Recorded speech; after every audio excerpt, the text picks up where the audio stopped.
Assalamualaikum warahmatullahi wabarakatuh. Mari kita mulai pelajaran tema kita hari ini ya. Masih tema 2, menyayangi tumbuhan dan hewan. Kita buka subtema 3 ya. Melanjutkan pelajaran kemarin. Itu halaman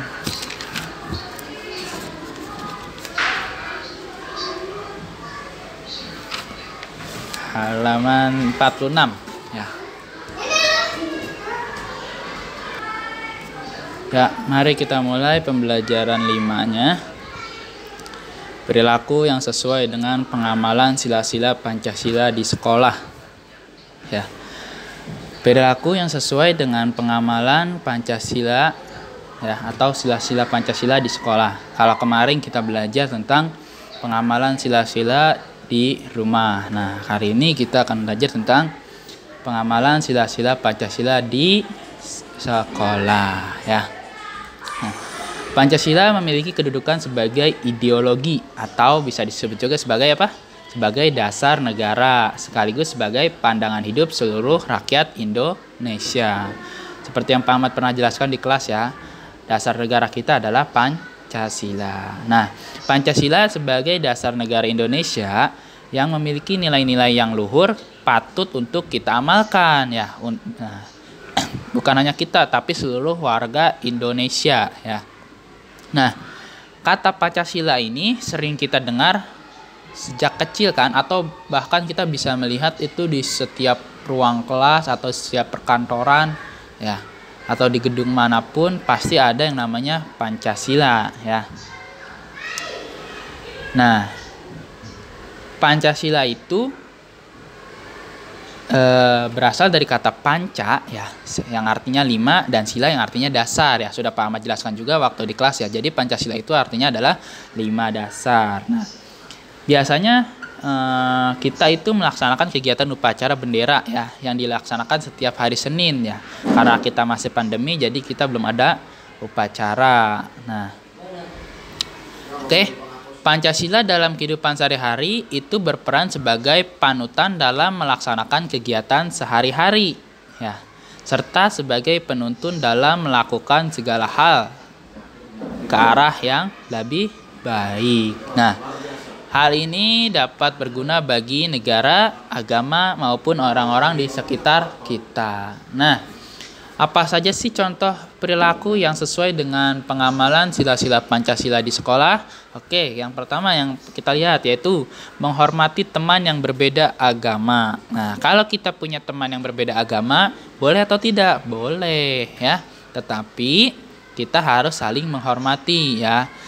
Kalau kata di Al-Quran itu surah Al-Kafirun, lakum dinukum waliyadin ya, agamamu bagi agamamu, agamaku bagi agamaku. Jadi kita harus saling menghormati saja ya. Yang kedua yaitu tidak memaksakan kehendak kepada orang lain ya. Jadi kita tidak boleh memaksakan kehendak kita atau mau kita kepada orang lain. Misalkan kitanya pergi ke sini, orang lain harus ikut kita ke sini, itu tidak boleh ya.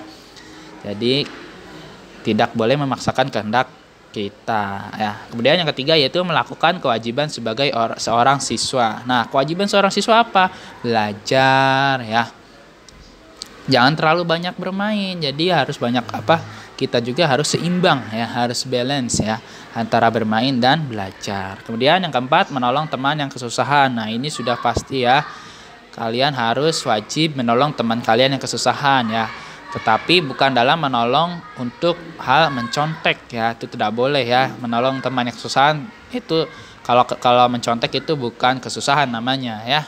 Selanjutnya yang kelima itu belajar dengan giat agar dapat membanggakan nama baik sekolah. Nah, kalau kalian belajar dengan giat, ketika kalian suatu saat mengikuti perlombaan dan kalian menang, otomatis kalian juga bisa membanggakan nama sekolah kalian ya, terutama sekolah As-Suraya ya. Kemudian yang keenam yaitu mengutamakan kepentingan bersama. Jadi sebagai seorang siswa di sekolah, kita itu tidak boleh egois ya, tidak boleh ingin menang sendiri ya.